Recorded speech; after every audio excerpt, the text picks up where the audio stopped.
আচ্ছা, আমাদের ওই সাইডের মাইকটা একটু এদিকে নিয়ে আসেন। সম্মানিত উপস্থিতি, এই পর্যায়ে আপনাদের সম্মুখে গুরুত্বপূর্ণ আলোচনা নিয়ে আসছে ইমাম ওলামা মাশায়েখ ঐক্য পরিষদের সম্মানিত জেনারেল সেক্রেটারি জনাব হাফেজ মাওলানা মুফতি নাকিব হোসেন শেখ। জনাব হাফেজ মাওলানা মুফতি নাকিব হোসেন শেখ। আলহামদুলিল্লাহ ওয়া কাফা ওয়া সালামুন আলা ইবাদিল্লাযিনা আসতাফা, আম্মা বাদ।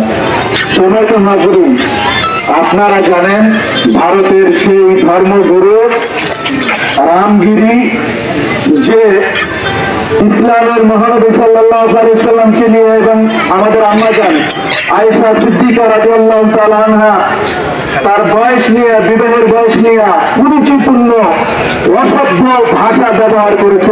নাউজুবিল্লাহ। আমরা ভারত সরকারের কাছে আমরা বলবো, এই কুলাঙ্গার এবং সেই বিজেপি নেতাকে অতি সত্বর গ্রেফতার করে ফাঁসির কাস্টে ঝুলাতে হবে, ঠিক কিনা? আমরা দেখেছি একের পরে আমাদের কলিজার টুকরা নয়নের মণি বিশ্বনবী সাল্লাল্লাহু আলাইহি সাল্লামকে তারা কটূক্তি করে তার সম্মান ইজ্জতের উপর আঘাত হানে। এই সমস্ত কুলাঙ্গারদেরকে আমরা হুঁশিয়ার করতে চাই যে বাংলার জমি সহ বিশ্বের কোন জায়গায় যদি বিশ্বনবীর অপমান করা হয়, আমরা তাদেরকে ছাড় দিব না, এমনকি ফাঁসির কাছে ঝুলিয়ে গাছের সাথে বিবরাকে ঝুলিয়ে রাখবে। আপনারা জানেন সেই বারবার ইসরায়েল ফিলিস্তিনের মুসলমানদের উপর নির্বিচারে বোমা বর্ষণ করতে, ঠিক হবে। আমরা এর প্রতিবাদ জানাই, নিন্দা জানাই। আপনারা জানেন যে লেবাননের মুসলমান লিডারদেরকে একের পর এক হত্যা করতেছে, আর মুসলমান নেতা নামদারি সৌদি আরব সহ বিভিন্ন রাষ্ট্র তারা বোমা হয়ে বসে আছে। আমরা এর তীব্র নিন্দা জানাই, ধিক্কার জানাই। আমরা এর প্রতিবাদ জানাই, জাতিসংঘকে বলতে চাই যে আপনারা এখনই এর প্রতিকার করুন, যুদ্ধ বন্ধ করুন, মুসলমানদের নিরাপত্তা বিধান করুন। ওয়া তাওফীক ইল্লা বিল্লাহ। সম্মানিত হাজিরিন, এ পর্যায়ে আপনাদের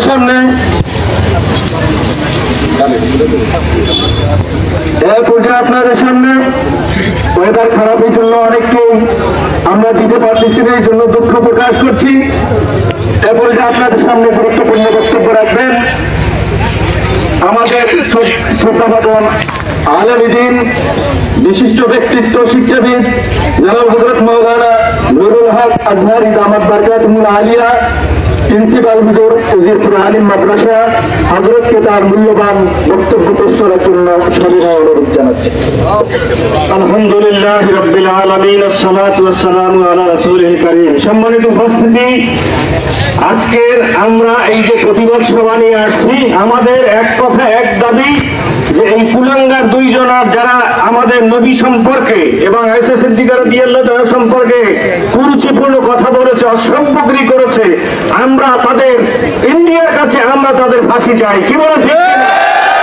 সম্মানিত উপস্থিতি, তারা মাঝে মাঝে বারবারই একই আমাদের নবীকে নিয়ে, আমাদের ধর্মকে নিয়ে কটূক্তি করে, অথচ আমাদের বাংলাদেশে ওই সকল ভাইরা যারা আছে, আমরা তাদের যে সামনে পূজা আসতেছে, আমরা কিন্তু তাদের পূজা পাহারা দেই, তাদেরকে তার কেউ করে তাদের উপরে হামলা করতে না পারে, তাদের মূর্তি কেউ ভাঙতে না পারে, এটা ধর্মীয় বিধান হিসেবে আমরা